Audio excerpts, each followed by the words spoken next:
Democritus had created his own atomic theory, which was that all matter is composed of tiny components called atoms, that atoms are impossible to destroy, atoms are solid but cannot be divided, atoms are all alike, and the shape and the size and the arrangement of all atoms differ. Democritus believed that liquids were made up of big round atoms, and he also believed that oils have very small atoms that could slip past one another with ease.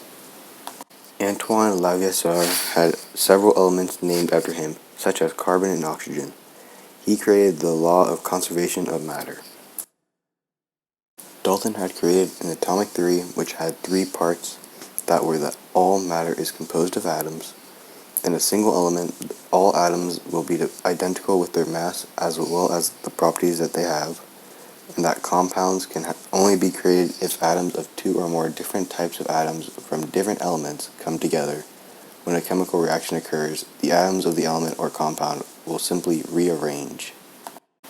Mendeleev had been arranging the elements in some sort of order, and he was able to understand that when the elements were arranged in an order of atomic weight, there were several similarities that could have been drawn. Mendeleev had understood that there was a mistake with some of the atomic weights because of some of the elements, such as iodine, were out of order. The element named after him is called mendelevium. Using the cathode tube ray, Thomson was able to discover electrons and later create the plum pudding model, which showed the way electrons were in correlation to the atom. He explained some of the charges of electrons, but failed to explain how atoms had a somewhat positive charge. Rutherford was known for his gold foil experiment, which was used to understand the nucleus.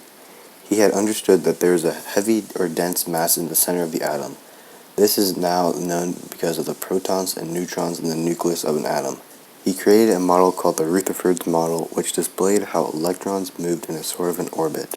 Millikan began his experiments that he was going to use in order to find out the type of charge that exists in an electron. He started this by making an experiment that dropped water droplets into an electric field. The results showed that there was an increase in charge, but the results were not stable enough to draw a strong conclusion.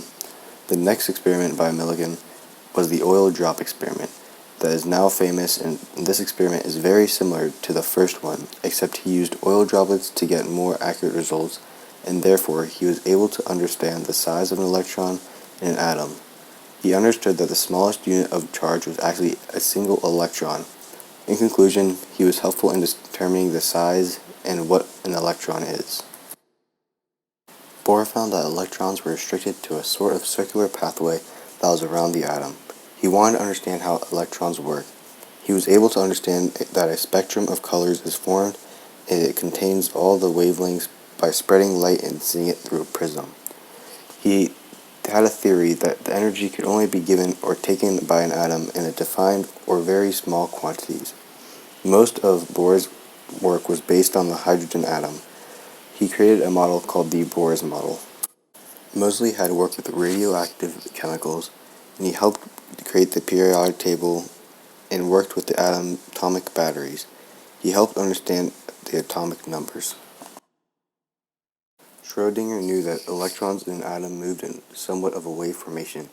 This was later used to be the theory-wise support of the model that was created by Niels Bohr.